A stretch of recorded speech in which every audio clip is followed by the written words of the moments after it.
आ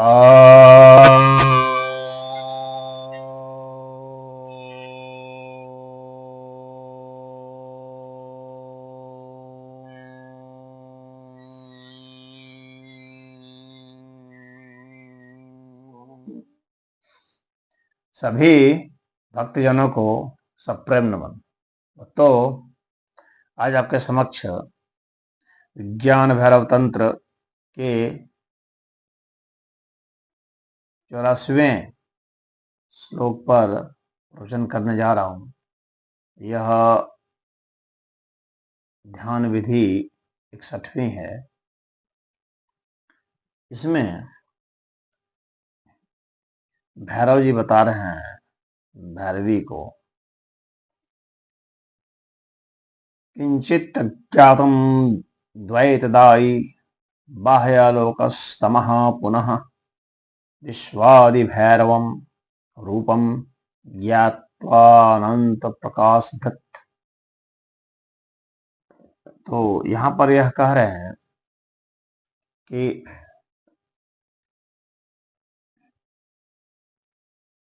यह जो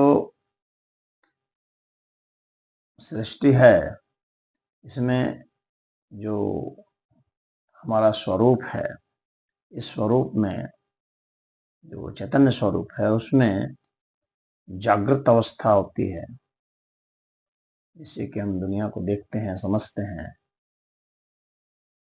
जिसको कि वैश्वानर अवस्था कहा जाता है। इसे हम भेद दृष्टि, द्वैत यानी भेद दृष्टि हमारे में उत्पन्न होती है। द्वैत इंद्रियों से जो भी ज्ञान होता है वह भेद वाला ज्ञान होता है, द्वैत ज्ञान होता है। इसके बाद जो है चैतन्य अवस्था होती है, जिसको कि तेजस कहा जाता है, जिसमें कि हम लोग सपना देखते हैं, जो हमारे व्यक्तित्व, हमारी इच्छाएं, हमारे आने वाले आभास उसको बतलाते हैं। इसके बाद सुषुप्ति अवस्था होती है, जिसको प्राज्य अवस्था कहते हैं। इसमें बाह्य लोक का जो है वह हो जाता है, लोप हो जाता है। तो बाह्य लोक का, बाहरी दुनिया का लोप हो जाए, कम हो जाए, अंधकार में चला जाए, बाहरी दुनिया अंधकार में चली जाए, वैसा हो जाता है। फिर यहाँ से पुनः हम लोग वापस जब जागते हैं तो फिर आ जाते हैं। लेकिन इसके बाद एक अवस्था और होती है, जिसको कि भैरव रूप कहा जाता है, चैतन्य रूप कहा जाता है, परम चैतन्य तुरीय अवस्था जिसको कहते हैं, विश्वादि भैरवम रूपम। तो वह भैरव रूप जो है, यानी तुरीय अवस्था, जिसको योग की भाषा में कहते हैं,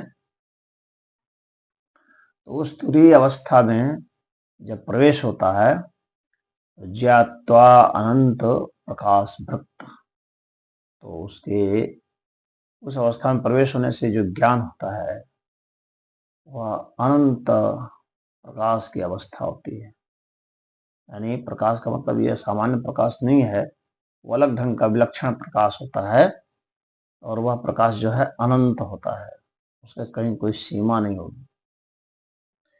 तो इस प्रकार से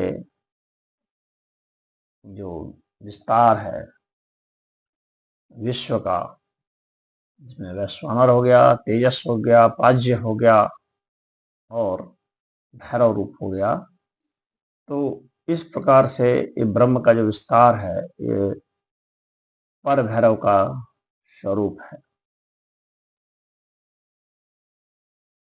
जो अनंत प्रकाश की बात करते, क्योंकि परमात्मा अनंत है, इससे परमात्मा की अनंतता सिद्ध होती है। और यह कैसे हो सकता है, तुरीय अवस्था में कैसे जा सकता है, इसमें जो कुछ बताया गया है, इसके माध्यम से हम समझते हैं। तो पहले क्या करना है कि जो हम जगे हुए रखते हैं तो पूरा होश पूर्वक हमें रहना है। यानी इंद्रियों से देख रहे हैं तो हम अपने को देखते हुए को देखें कि हम देख रहे हैं। यानी एक तरह से हम ऐसा सोचें कि हम बाहर हैं और हमारी आंखें देख रही हैं, तो हम सोचें कि हमारी आंखें कैसे देख रही हैं बाहर से होते हुए। अपने को बाहर समझें, अपने को बाहर समझते हुए देखें कि कैसे बोल रहे हैं, तो कैसे ओठ हिल रहे हैं, जीभ हिल रहे हैं। यानी स्वयं की गतिविधि को देखना है इस तरह से, जैसे कि यह जो शरीर है, यह शरीर हमारा नहीं किसी और का है, ऐसा सोचते हुए बाहर से इसको अवलोकित करने की कोशिश करना। यह कैसे सुन रहा है, कैसे बोल रहा है, कैसे उठ रहा है, कैसे बैठ रहा है, कैसे चल रहा है। फिर धीरे धीरे होगा कि कैसे कैसे सोच रहा है। जब ऐसा होने लगेगा तो क्या है, इंद्रियों के प्रति हमारी सजगता आ जाएगी। अभी इंद्रियों के प्रति हमारी जो है आधी अधूरी सजगता होती है।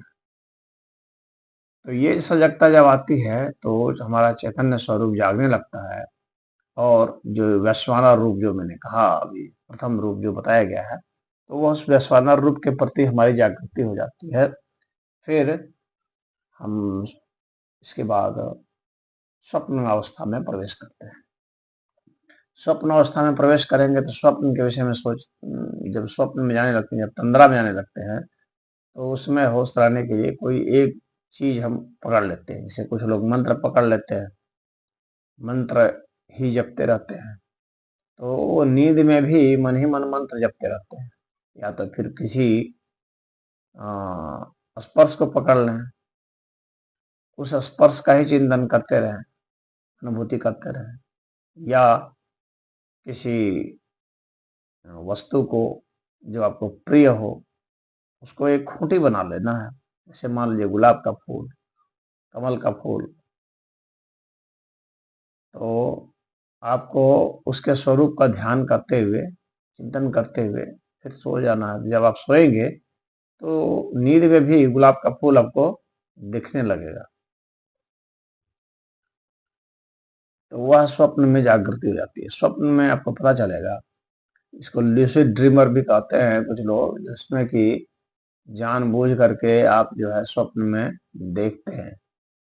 तो उस तरह से स्वप्न में आपका प्रवेश हो जाएगा, और जब स्वप्न में प्रवेश हो जाएगा, स्वप्न में होने वाली हर घटना आपको मालूम पड़ेगी कि स्वप्न है।